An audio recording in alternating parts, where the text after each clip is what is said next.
संपूर्ण नागरी सुविधा उपलब्ध करून देण्याची जबाबदारी लेआउट मालकाची राहील. निर्माण होत असल्यास बांधकाम तुमच्या खर्चाने मागील बाजूने नकाशात दर्शविलेल्या समर्पित ठिकाणी सांडपाणी आणि स्वच्छ खड्डा करून आपल्याच जागेवर व्यवस्था जीवनजीवन काय बोलायचं त्यांच्याशी संबंध भेटला आमच्या, परंतु हा विषय सेन्सिटिव्ह आहे. हे काय होऊ शकतं तर स्वतःची मुलगी त्यांच्या मुलाला दिली छत्रपती शिवाजी महाराजांनी आणि कुटुंब आहे आणि त्यांच्यातून एक परिवार आपल्या विरोधात उभा आहे. मदरचा हा कन्सेप्ट काय आपल्या धर्मवीर श्री संभाजी गावामध्ये जे काही मस्जिदीवरून प्रकरण चालू झालं त्या निमित्ताने मला गावकऱ्यांनी बोलवलं. पहिले त्यांचा आभार मानन आणि स्वतःच यांनी माहिती दिली का जो काही मस्जिदीचा प्रश्न आहे तो सुटलाय पूर्णपणे. आता आम्ही त्यावेळेस तर हजर नव्हतो.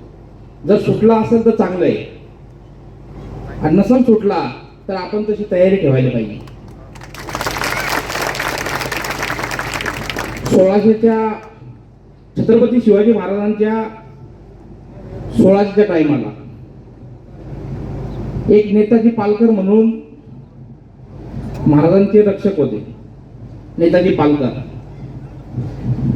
जेव्हा छत्रपती शिवाजी महाराज आग्र्यातून सुटका केली ना तर त्यावेळेस तिथे औरंगजेबच्या हाती लागले आणि त्यावेळेस त्यांचा औरंगजेबने जबरदस्ती धर्मांतर केलं आणि त्यावेळेसची परिस्थिती इतकी भयानक होती का त्यावेळेस जेव्हा कोणी धर्मांतर झालं तर हिंदू त्याला जवळ घेत नव्हते किंवा एखादे मुस्लिम असेल ख्रिश्चन असतील त्यांचं पाणी पिलं त्यांचं उष्ट काही खाल्लं तर त्याला त्या समाजाचे समजायचे.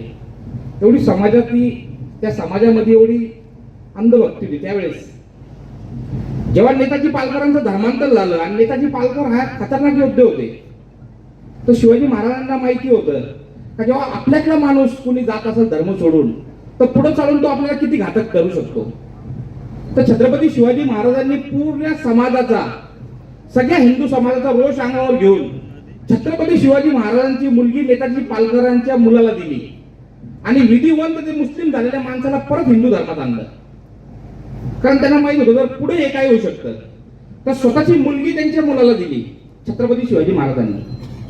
आणि उत्तम उदाहरण आपल्या डोळ्यासमोर आहे दगडू. म्हणजे जे आपले भांड परिवार होते 1-2 पिढीपूर्वी ते मुस्लिम झाले आणि आज आपल्या समोर ते स्वतः एक परिवार आपल्या सोबत उभा आहे आणि त्यांच्यातून एक परिवार आपल्या विरोधात उभा आहे. मदरचा हा कन्सेप्ट काय आपल्याला लक्षात येत नाही. मदरसा कन्सेप्ट ही सगळ्यात भयानक कन्सेप्ट आहे. आता तिथे कोणी मदरसा मध्ये शाळा चालवत असेल आणि स्थानिक लोक तिथे येत असतील तर गावकऱ्यांनी त्याला विरोध नाही केला पाहिजे. तिथे ती मोठी मस्जिद जरी बनत असतील तरी गावकऱ्यांनी विरोध नाही केला पाहिजे जर बाहेरचं कोणी येत नसेल तर. आणि ह्याच जागी जर बाहेरचं कोणी येत असेल तर त्याला विरोध केला पाहिजे. मोठ्या प्रमाणात मालेगाव मध्ये आता मदरशामध्ये नकली नोटा भेटल्या. तुमच्या मंदिरामध्ये पोलीस कधीही घुसू शकतात, कधीही झडती घेऊ शकतात. कारण हिंदूला वाटतं का सर्व लोक सुरक्षित राहावा. मंदिरात कुणी काही लपवलं असेल पोलीस घुसले आपल्याला त्याचा राग येत नाही. पोलीस बांधव हिंदू हे धरती घेतली अडचण नाही. पण कुठल्याही मस्जिद आणि मदरशामध्ये पोलीस जाऊ शकत नाही, तिथली झडती घेऊ शकत नाही. असं कुठं ऐकलं का कोणी घुसलं आणि घेतली? काहीतरी पुराव्याची माहिती आली तर तिथे जातील. म्हणून आम्हाला त्या गोष्टीला विरोध आहे. एकूण ह्या महाराष्ट्रामध्ये 36 जिल्ह्यामध्ये 358 तालुके आणि 358 तालुक्यामध्ये एकूण 500 मदरसे आणि प्रत्येक मदरशाला 10 लाख रुपये निधी सरकारकडून दिला जातो. त्याचा आम्ही विरोध करतोय का हे निधी बंद केला पाहिजे. फक्त 500 हे लीगल आहे, त्याची ग्रामपंचायतकडे नोंद नाही, त्याची परवानगीच नाही. असे अनेक मदरसे चालतात आणि तिथं हा गोरख धंदा चालतो त्यांचा. प्रत्येक मदरशाच्या या लोकांचा पुळका असेल त्यांनी याच्यात थोडं नीट जायचं आणि बघायचं. मदरशामध्ये शिकवणारा माणूस पोलीस स्टेशन मध्ये त्याचा एक तरी माणसाची डिटेल आधार कार्ड तो इथला नागरिक आहे का असा पुरावा आहे का हे आम्हाला प्रशासनाने सांगायचं. कुठलेच कागदपत्र पोलीस स्टेशनला जमा होत नाही, ग्रामपंचायतला कुठून बाहेरून माणूस येतोय तुमच्याकडे जमा होत नाही, म्हणून आमचा विरोध आहे. कारण ह्याच्यातूनच मोठ्या प्रमाणात धर्मांतर चालतं आणि जर धर्मांतर थांबवायचं असेल तर आपल्या लोकांना जागृत राहावं लागेल.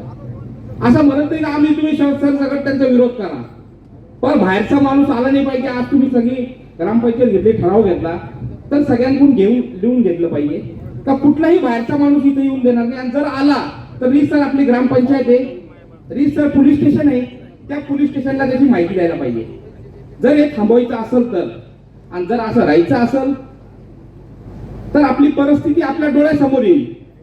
कारण आमच्याकडे मातापूर गाव आहे, मातापूर गावामध्ये एक रस्ता असा आहे का तिथं 500 लोक येणं जाणं करतात गावातले, आणि त्याच घरातल्या एका माणसाने, उंडे पाटील होते, त्यांनी ती जमीन विकली, एका मुस्लिम व्यक्तीला दिली. सगळीकडे तसं होईल असं सांगत नाही, पण झालं ते सांगतो. मुस्लिम व्यक्तीला दिली आणि रस्ता निघायला त्याच्या याच्यातून जातोय. 500 लोक एकीकडं आणि तो एकीकडं. काल गावातले लोक आले, आमच्या गावातले म्हणे नेते काही मतासाठी लाचार झाले, रस्ता त्याचा विरोध करतोय, आम्ही चिखलात एवढ्या पाण्यातून जातो, तो विरोध करतोय, रस्ता होऊन देत नाही. त्या एका माणसासाठी त्यांच्या आजूबाजूचे सगळे समाजाचे लोक जमताय. 500 लोक तिथं फक्त आता अर्ज देऊन विनंत्या करताय. हा एक उदाहरण नाहीये. ज्या गावामध्ये संख्या वाढली त्या ठिकाणी धर्मांतर वाढणार, आणि धर्मांतर थांबवायचं असेल तर हे सगळ्यांना तुम्हाला विरोध करावा लागेल. आता जसं तुमच्या गावाचा प्रश्न आहे, गावाचा प्रश्न आहे, गावकऱ्यांनी नेत्यांनी ठरवलं तर आपण त्यांच्या मागे, जर योग्य असेल तर त्यांच्या मागे उभे राहा, जर योग्य नसेल तर आपण विरोध केला पाहिजे. आता इथं संग्राम भैया उदाहरण घ्या ना, आपल्या समोर घ्या संग्राम भैयाचं उदाहरण. एवढ्या वर्ष त्यांचा साथ दिला, ते संग्राम भैयाला काय केलं त्या लोकांनी? आज संग्राम भैया तुमचे आमदार आहेत नाही का? आज तेच हिंदुत्ववादी भूमिका घेऊन तुमच्या सोबत आहे, तर आपणही त्यांच्या सोबत राहायला पाहिजे. आणि जिथे जिथे अशा घटना घडत असतील ते कसे थांबवता येतील. कारण आता इथं मदरसा होतोय, ठीक आहे, गुरुकुलसाठी कोणी मागणी केली का? इथं एखादं गुरुकुल झालं पाहिजे. आमची मुलं शाळेतून आल्यानंतर 1 तास तरी त्या गुरुकुलमध्ये येऊन आमच्या धर्माचं शिक्षण घेतलं पाहिजे. जर ते होतंय तर ग्रामपंचायती पण एक गुरुकुलसाठी परवानगी देण्यात यावं. इथं पालवे महाराज आहे, अनेक महाराज लोक त्यांच्या संपर्कात असतील, तर गुरुकुल पद्धत पण चालू केली पाहिजे. आपल्या मुलांना आपण आपल्या धर्माचा अभ्यास दिला पाहिजे. नुसतं दुसऱ्याच्या धर्माचा विरोध करून फायदा नाही, आपल्या धर्माचा सुद्धा आपल्याला अभ्यास पाहिजे. जेव्हा आपल्या धर्माचा आपल्याला अभ्यास राहील, आपला धर्म किती श्रेष्ठ आहे हे जेव्हा आपल्याला कळेल, तेव्हा अचानक सगळं थांबत चालत, हळूहळू थांबत चालत. आपल्याला आपल्या धर्माचाच अभ्यास नाही. आणि राजकारणाच्या मागे पळणं थोडं थांबवा. राजकारण ते इलेक्शन पर्यंत असतं, पण धर्म हा आयुष्यभर तुम्हाला टिकवणार आहे. तुम्ही धर्माच्या मागे लागा. राजकारण राजकारणाच्या हिशोबात, ज्याची लोकसंख्या जशी राहील त्याच्याकडून बोलतील. आम्ही आहे राजकारणात, पण आमचा धर्म पहिले.